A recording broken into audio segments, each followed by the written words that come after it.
Hello guys, आप सभी लोगों का मूवीज अल्टीमेट के एक नए एपिसोड में स्वागत है। इसमें आज हम मोस्ट पावरफुल मॉन्स्टरवर्स टाइटन्स के बारे में बात करेंगे। मॉन्स्टरवर्स अपनी हर एक मूवीज में एक से बढ़कर एक टाइटन से हमें एंटरटेन करता आया है अपनी दमदार पावर, एबिलिटीज और ह्यूज साइज के साथ। इस वीडियो में आज तक मॉन्स्टरवर्स में जितने भी पावरफुल टाइटन्स हमें देखने को मिली हैं, हम उन सभी के बारे में बात करेंगे और हम सभी उन सबको रैंक वाइज कैटेगराइज करेंगे। तो और बिना किसी देरी के चलिए शुरू करते हैं।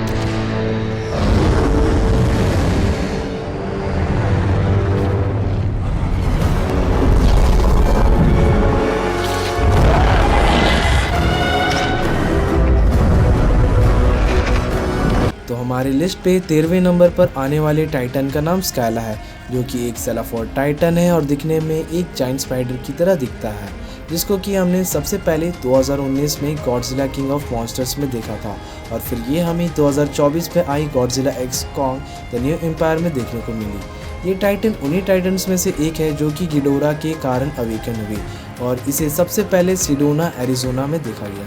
अब हमारी लिस्ट के 12वें स्थान पर आने वाले टाइटन का नाम बेमोथ है। ये एक मैमोथ टाइटन है जिसको हमने सबसे पहले गॉडजिला किंग ऑफ मॉन्स्टर्स में देखा था। ये एक बड़े से हाथी की तरह दिखता है जो कि अमेज़न में रहता है।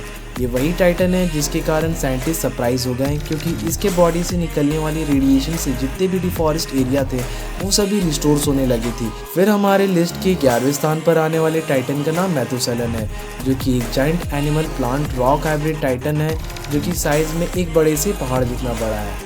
ये एक प्लेन पर सेंचुरी से सो रहा था जिसके कारण ये एक पहाड़ बन गया जो कि मुनीक जर्मनी में था। ये भी उन्हीं टाइटन्स में से एक है जो कि गिडोरा के कारण वापस जाग गया। तो अब हमारे 10वें स्थान पर आने वाले टाइटन का नाम आयरन ड्रैगन है। ये एक ड्रैकोनिक टाइटन है जिसको हमने सबसे पहले 2017 में आई हुई मॉन्स्टरवर्स की एक series monarch legacy of Monsters में देखा था। ये दिखने में एक बड़े से उड़ने वाले ड्रैगन की तरह लगता है, जिसकी एबिलिटीज़ की बात करें तो ये उड़ सकता है और इसके पास बड़े बड़े नाखून है और ये बहुत एग्रेसिव है जो कि अच्छी खासी तबाही मचा सकता है। अब हमारी 9वें स्थान पर आने वाले टाइटन का नाम रोडेन है। भाई साहब, क्या टाइटन था ये। इसकी appearance one of the best appearance में से एक है। ये हमें गॉडजिला किंग ऑफ मॉन्स्टर्स में एक माउंट एसो नाम के वॉल्केनो से निकलता हुआ देखने को मिलता है।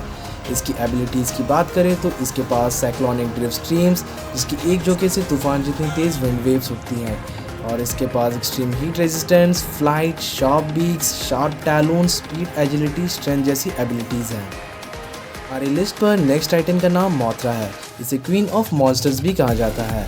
ये साइज़ में काफ़ी बड़ी है और इसे गॉडजिला का साथी भी माना जाता है। इसकी और वर्जन्स की तरह इसने भी अपनी लाइफ को गॉडजिला किंग ऑफ मॉन्स्टर्स में सैक्रिफाइस कर दिया ताकि दुनिया को बचाया जा सके, और अपनी बची कुछ पावर्स गॉडजिला को दे दी ताकि वो गिडोरा को हरा सके। फिर ये हमें फिर से गॉडजिला एक्स कॉन्ग में वापस देखने को मिली, जिसमें इसकी रीबर्थ एक एंशिएंट प्रोफेसी के कारण हुई जिसको कि जिया ने परफॉर्म किया था, जो कि एक ईवी है जो कॉन्ग स्कल आइलैंड से आई हुई थी, और इसके बाद उसने कॉन्ग और गॉडजिला को एक किया ताकि वो मिलकर स्कार किंग को हरा सके। अब हमारे नंबर 7 पर आने वाले टाइटन का नाम स्कार है। तो देखा जाए, स्कार किंग एक बहुत ही ब्रूटल ग्रेट एप रूलर है जिसने कि पहले भी अर्थ की सरफेस को कॉन्कर करने की कोशिश की थी, पर उस समय गॉडजिला ने उसे हरा दिया और उसे हॉलो अर्थ में कैद कर लिया। पर उसने हार नहीं मानी और उसने अपनी इवल माइंड से एक प्लान बनाया और एक एंशिएंट टाइटन जिसका नाम शीमू है उसे एक क्रिस्टल स्टोन से कंट्रोल करने लगा ताकि वो उसके पावर्स का गलत इस्तेमाल कर सके। अगर हम इसकी एबिलिटीज़ की बात करें तो इसके पास फिजिकल कैपेबिलिटीज़, इंटेलिजेंस, ड्यूरेबिलिटी जैसी पावर्स हैं। अब हमारी लिस्ट के 6ठे नंबर पर आने वाले टाइटन का नाम कॉन्ग है, जिसको तो आप सभी अच्छी तरह से जानते ही होंगे। कॉन्ग अपने स्कल आइलैंड में बहुत सालों तक वहाँ का किंग बने रहने के बाद उसे वो आइलैंड एक तूफान के कारण छोड़कर जाना पड़ता है, जिसने कि वहाँ के पूरे इकोसिस्टम को तबाह कर दिया। फिर कॉन्ग की एक नई जर्नी गॉडजिला वेस्ट कॉन्ग में शुरू हुई, जिसमें उसने पहली बार हॉलो अर्थ में कदम रखा। जिस तरह गॉडजिला अर्थ के लिए एक अल्फा टाइटन है, उसी तरह कॉन्ग का भी हॉलो अर्थ में सिमिलर रोल है, और गॉडजिला एक्स कॉन्ग में स्कार किंग को हराने के बाद अब वो जितने भी मॉन्स्टरवर्स में ग्रेट एप्स हैं उन सभी को अब वो लीड कर रहा है। अब हमारे लिस्ट पर 5वें नंबर पर आने वाला टाइटन एक पानी में रहने वाला टाइटन है जिसका नाम टाइमाथ है, जो कि गिडोरा के कारण जागा। ये एक पावरफुल सी सर्पेंट टाइटन है जिसका नाम एक एंशिएंट बेबीलोनियन मैथोलॉजी की एक एंशिएंट गॉडेस के कारण पड़ा। ये हमें गॉडजिला एक्स कॉन्ग में देखने को मिली, जिसमें हमें गॉडजिला और इसकी लड़ाई देखने को मिलती है, जिसमें ये गॉडजिला को अच्छी खासी फाइट देती है पर वो लास्ट में हार जाती है। गॉडजिला इसके बाद इसके पावर्स को एब्सॉर्ब कर लेता है और अपने पिंक फॉर्म में आ जाता है। अब हमारी नंबर 4 पर आने वाला टाइटन म्यूटोस है।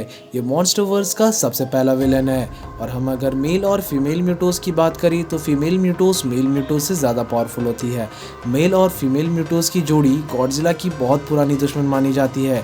हालांकि 2014 में आई हुई मूवी गॉडजिला में गॉडजिला की नज़र में आने के बाद गॉडजिला उन दोनों म्यूटोस को एक एक कर मार देता है। अब उनकी एबिलिटीज़ की बात की जाए तो उनके पास echolocation, electromagnetic pulse, flight, physical strength, radiation absorption जैसी पावर है। और किंग ऑफ मॉन्स्टर्स में गिडोरा के आने के बाद ये कंफर्म हो गया है कि वो अपनी तरह आखिरी नहीं है। और ये ही नहीं, गॉडजिला किंग ऑफ मॉन्स्टर्स के डायरेक्टर मिकाएल डॉगर्टी ने ये भी कहा है कि आगे की मूवी में ये हमें फिर से देखने को मिलेंगे। और इसी तरह हमारी लिस्ट के तीसरे नंबर पर आने वाले टाइटन का नाम शिमो है। ये एक एंशिएंट टाइटन है जिसको कि स्कार किंग ने एक मिस्टीरियस क्रिस्टल स्टोन के कारण कंट्रोल कर रखा था, जो कि इतना पावरफुल है कि इसे आइस एज की वजह भी बताई जाती है और ये चाहे तो गॉडजिला को अकेले ही टक्कर दे सकता है, जिसके कारण ये स्कार किंग का सबसे इम्पोर्टेंट वेपन था। और साथ ही साथ ये गॉडजिला और कॉन्ग के खिलाफ फाइनल बैटल में स्कार किंग का साथी भी था। स्कार किंग अपने प्लान को इसके बलबूते पर अंजाम देना चाह रहा था। हालांकि जब सुको नाम के एक बेबी एप टाइटन ने जब क्रिस्टल तोड़ दिया तब स्कार किंग अपनी कंट्रोल शिमो के ऊपर से खो बैठता है और इसके तुरंत बाद ही शिमो अपनी आइस ब्लास्ट से स्कार किंग के ऊपर अटैक कर देता है, जो हमें ये बताता है कि ये शुरुआत से ही स्कार के साथ नहीं था। और इसी तरह लिस्ट में आगे बढ़ते हुए हमारे अगले टाइटन का नाम गिडोरा है। ये एक 3 हेडेड टाइटन है जिसको मॉन्स्टर ज़ीरो भी कहा जाता है। अगर हम इसकी ओरिजिन की बात करें तो ये अर्थ से बिलोंग नहीं करता, बल्कि ये स्पेस से एक मेटेरॉइड के थ्रू अर्थ पर आया था और इसे गॉडजिला का कट्टर दुश्मन भी माना जाता है। हज़ारों सालों तक अंटार्कटिका में जमे रहने के बाद जब ये जागा तो इसने गॉडजिला की अच्छी खासी बजाई और जब ये लगभग गॉडजिला को मारने ही वाला था कि मोथरा ने अपनी पावर्स गॉडजिला को दे दी और उसने गिडोरा को अपने न्यूक्लियर पल्स अटैक से मार गिराया। अगर हम इसकी एबिलिटीज़ की बात करें तो इसके पास flight, gravity, beams, hurricane wind, durability, regeneration, electric bolts, magnetic power जैसी और भी पावर्स है, जो इसे मॉन्स्टरवर्स का अब तक का सबसे पावरफुल विलन बनाता है। अब हमारी लिस्ट पर पहले नंबर पर आने वाला टाइटन आप सबका चीता गॉडजिला। इसको तो आप सभी अच्छी तरह से जानते ही होंगे। गिडोरा को हराने के बाद ये सबसे पावरफुल अल्फा टाइटन माना जाने लगा, हालांकि कॉन्ग ये नहीं मानता। गॉडजिला की पुरानी फिल्मों में भले ही उसे एक विलन की तरह दिखाया गया है, जिसमें उसे एक ह्यूमन थ्रेट माना गया जो केवल डिस्ट्रक्शंस करता है। हालांकि जब इसने गिडोरा को हराकर जापान को बचाया तब इसे हीरो की तरह माना जाने लगा। अगर हम इसकी पावर्स की बात करें तो इसके पास एटॉमिक ब्रीथ, स्पाइरल हीट रे, nuclear pulse, magnetic powers, durability, intelligence जैसी पावर्स है, जिसे मॉन्स्टरवर्स का मोस्ट पावरफुल टाइटन बनाता है। आशा करता हूँ कि आपको ये वीडियो पसंद आई होगी और ये मेरी पहली वीडियो थी, तो लाइक करें, कमेंट करें और शेयर करें और इसी तरह की और इंटरेस्टिंग वीडियोस पाने के लिए चैनल को सब्सक्राइब करें और बेल आइकन को दबाना ना भूलें।